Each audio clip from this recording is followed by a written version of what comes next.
Alright boys and girls, welcome back to LewDix Aviation. Now meet Jack, a new private pilot who hasn't flown for a few months. He needs to get his passenger currency back and that's what we're going to go out and do today. And for this video I'm going to show you the view from the CFI's seat for some of his landings and let you know exactly what I'm thinking throughout it all. So let's say it together, welcome to the sky. We're en route today from Orlando Executive Airport to Titusville, which is about 28 miles to the east of Orlando. It's a short flight, but I always enjoy the view, and today I saw a drag strip that I have seen before, but I've never seen it in action. The action in the cockpit is much more interesting though, and as I've never flown with Jack before, I'm monitoring how he's doing, and I immediately notice how well he's holding his altitude. Coming out of Orlando, there's a Bravo airspace layer to avoid, and it's always touch and go as to whether pilots will actually avoid it, and plenty of people that have busted it in the past. Not with me though, that's important to say. Jack did a nice job, and it sounds so simple, but the first thing that I look for as a CFI when I'm flying with people is, can they hold altitude? Can they hold a heading? You'd be surprised how many people I've flown with that haven't been disciplined enough with altitude and heading control. Whether that comes from people not being taught the right way or just being lazy. It's frustrating as a CFI when I see the fundamentals just being done so badly. But that's not the case today. On to the meat and potatoes of why we're here though, to get Jack current, which means landings. And I wouldn't say it's nervy, but when flying with somebody you don't know, you have to be ready for the unexpected. And that's not being disrespectful to the pilot you're with, it's just the fact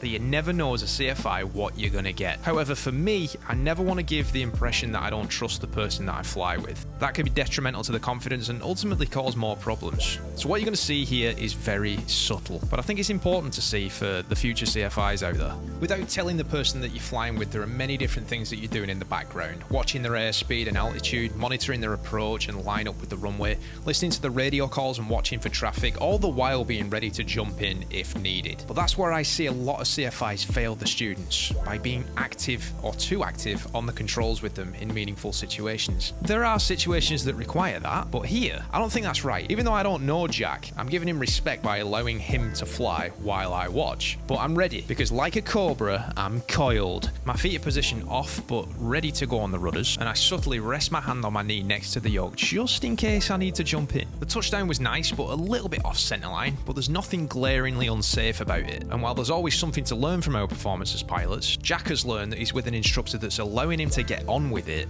and also allowing him to make mistakes without being overbearing. There's nothing worse than an instructor berating students for the smallest things, and I refuse to be that kind of instructor. In my experience as a CFI, I've found that allowing students to make mistakes in a controlled environment and debriefing to improve next time has worked wonders. Here's a perfect example of that too, as Jack is too low and below glide slope on this approach. Do I jump in though and take controls to demoralize him and make him feel bad about himself? Nah. I ask him how he feels the approach is looking, and he rightly tells me that he's too low and will correct. And guess what? He corrects it and gets back into a healthy position. Now he did that, not me. All I did was prompt him. My philosophy as an instructor is you're there to do just that, to instruct. To use your words to give instructions and not constantly take controls if something isn't perfect. But that's not to say don't be ready. You're still very much a part of what's going on, and my feet and hands are ready to go again just in case. Now what I'm hoping for here is for Jack to have taken his mistakes from the last landing and improve upon them. And that will ultimately show how my instruction and demeanour are helping or hindering his performance. The moment of truth.